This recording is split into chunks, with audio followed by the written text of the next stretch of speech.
If you're always fed up with working nights and weekends, listen up. Most people aren't getting paid for that extra time that they're putting in, and it often feels like a lose-lose situation. Well, over the next 5 minutes, I'm going to outline 3 scenarios that you can take action on, and guess what? I'm going to give you a solution that's going to make you a winner no matter which one you're in. My name's 𝘶𝑐𝘂'𝗏. I'm a career satisfaction coach, and over the last 7 years, I've been helping people just like you improve their lives at work so that they go from being miserable to being excited to wake up in the morning. So if you're burning out from the long hours that you're working, you're probably in one of these 3 scenarios. Number 1 is where nobody is explicitly asking you to do it, but you feel a lot of pressure to put in the long hours, right? And it feels like you're doing it to yourself. And I get it, right? I've been there myself. Sometimes you just feel like you're under a lot of pressure to be on call 24/7, or you'll lose points if you push back on your boss when they set a deadline. Yeah, I used to work in an environment where my inbox would be still pinging at 10 p.m., right? But unless you have hard evidence that not doing that would lead to getting in some kind of trouble, it's a common mistake to simply assume that I have to do this. So the solution here is actually to slowly back off and see if anybody notices, or if your ability to get things done drops off. So if nothing happens, right, when you back off, then congrats, because you've gotten some of your free time and energy back without even having to say anything about it. So if you're in this scenario, drop me a line below or drop into my DMs and I'll share my checklist of specific ways that you can quietly reclaim your time without even having to say a word about it. Now, a second scenario is where your workload is out of control, but you also have a supportive boss that you have a good relationship with. Now, in this case, you can often and should speak up and see if you can change things. But you also have to be careful here, right? Because it's easy to be both too confrontational and also not confrontational enough. So what if I told you there was a way to strike a middle ground and assert your needs without having to directly say no?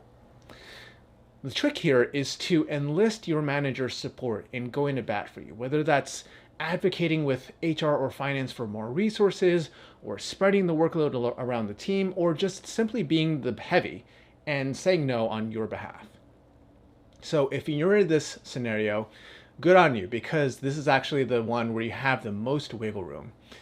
Drop me a line or DM me, and I will provide you with the scripts and conversation starters that my clients are using to seamlessly navigate this process with their supportive boss. And finally, a third scenario is when you're in an environment or are working with a boss where there's just no pushback available. Like maybe you've tried to say something and you got nowhere, or you saw somebody else speak up and watched them get punished for speaking up. In this case, the most common misconception that I see is thinking, well, that's it, right? I just have to accept this, and a job is a job after all.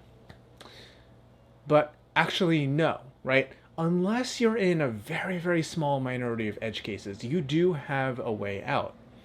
And I've seen it over and over again when simply making a lateral move to a similar organization or even just to a different team within the same company can make a huge difference in your quality of life. And it's less hard than you might be thinking.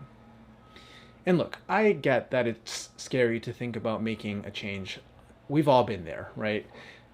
So if this is you, let me know below or shoot me a DM, and I will send you my 60-second quiz that'll help you figure out whether you should try to make things work where you are, or if you should start thinking about looking around and maybe brushing off your resume.